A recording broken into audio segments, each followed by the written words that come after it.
ประชุมคณะคณะบริหารงานพรรคกลุ่มใหญ่การเมืองป้องกันความสงบครั้งที่4สมัยที่7ได้จัดขึ้นในวันที่3มิถุนายนปี2026เป็นประธานโดยสหายพลตรีสุรินะแก้วประเสริฐรองเลขาคณะพรรคกระทรวงเลขาคณะพรรคกลุ่มใหญ่รองรัฐมนตรีหัวหน้ากลุ่มใหญ่การเมืองป้องกันความสงบมีคณะประจำพรรคคณะบริหารงานพรรคพร้อมด้วยเลขาคณะพรรคหักฐานและเลขาหน่วยพรรคอ้อมข้างเข้าร่วมในกองประชุมสหายพลจตวาปริญญาเอกหงพันธ์ผิวเข็มพรคณะพรรคกระทรวงรองเลขาคณะพรรคกลุ่มใหญ่รองหัวหน้ากลุ่มใหญ่การเมืองป้องกันความสงบได้ผ่านบทสรุปตีราคาการเคลื่อนไหวนำพาสีนำของคณะบริหารงานพรรคกลุ่มใหญ่การเมืองป้องกันความสงบประจำ6เดือนต้นปีและทิศทางแผนการ6เดือนท้ายปี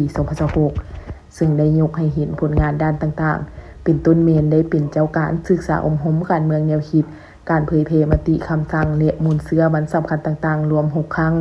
มีผู้เข้าร่วม 2,160 เทื่อสหายสำลิดการเฉลิมฉลองวันสร้างตั้งกลุ่มใหญ่การเมืองครบรอบ61 ปีพร้อมนี้ก็ได้ยุเฮงเวียงงานสื่อมวลชนป้องกันความสงบในการโฆษณาบาระแห่งชาติว่าด้วยการแก้ไขปัญหายาเสพติดและตอบต้านถ้อยทำนองบิดเบือนอย่างทันการด้านเวียงงานก่อสร้างพรรคพนักงานและก่อสร้างกำลังได้ยึดมั่นตามหาหลักการ3ทิศสีน้ำของพรรคและปฏิบัติเข้มงวดหลักการรวมศูนย์ประชาธิปไตยติดพันกับการก่อสร้างหน่วยพรรคปลอดภัยเข้มแข็งหนักแน่น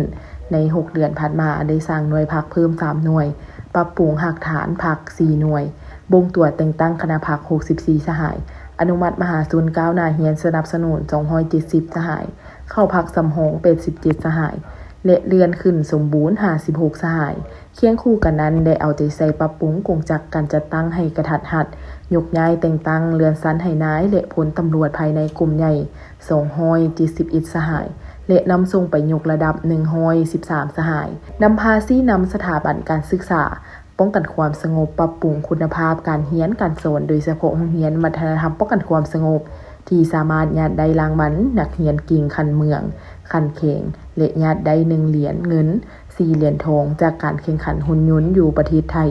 พร้อมทั้งเอาใจใส่องค์ให้งานเพิ่มพูนผลผลิตสร้างรายรับเข้ากลุ่มของอย่างลวงหลายโอกาสนี้สหายพลตรีสุรินะแก้วประเสริฐได้ยกย่องสมเสยต่อผลงานของคณะบริหารงานกลุ่มใหญ่การเมืองป้องกันความสงบที่ญาติมาได้และเน้นให้คณะพรรคคณะบรรษาทุกคันสุ่มใจเวียกงานจุดสุ่มเป็นต้นถือเอาเวียกงานศึกษาอมหมการเมืองแนวคิดเป็นบุรีมาสิทธิ์นำหน้าเฮ็ดเป็นประจำและถือเป้าหมายตั้งหน้าปรับปรุงก่อสร้างพรรคพนักงานโดยยึดมั่นหาหลักการ3ทิศสีนำปรับปรุงกงจักรให้กระทัดรัดมีประสิทธิผลเล็งใส่สร้างกำลังและนักเรียนนักศึกษาให้มีคุณภาพกลายเป็นมืออาชีพและสีนำองค์การจัดตั้งมหาชนอย่างไกลชิด